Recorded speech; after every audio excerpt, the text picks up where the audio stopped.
মহাখালীতে মধ্যরাতে বিলবোর্ড অপসারণ করেছে ঢাকা উত্তর সিটি কর্পোরেশন। এ সময় বেশ কয়েকটি ব্যানারও খুলে ফেলা হয়।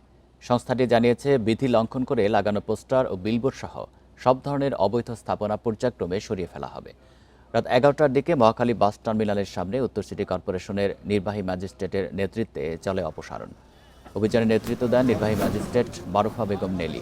তিনি জানান, গণবিজ্ঞপ্তি দিয়ে অবৈধ বিলবোর্ড অপসারণের আদেশ দেওয়া হলেও এটি মানা হয়নি। এই অবস্থায় বিলবোর্ডগুলো অপসারণে কাজ শুরু হয়েছে।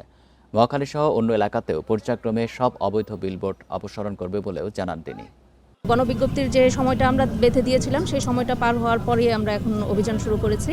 আজকে আমরা সেই ধারাবাহিকতায় আপনার মহাখালী যে এখানে বাস টার্মিনাল আছে, এই বাস টার্মিনালে যে অবৈধভাবে যে বিলবোর্ডগুলো আছে সেই বিলবোর্ডগুলো আমরা অপসারণ করছি।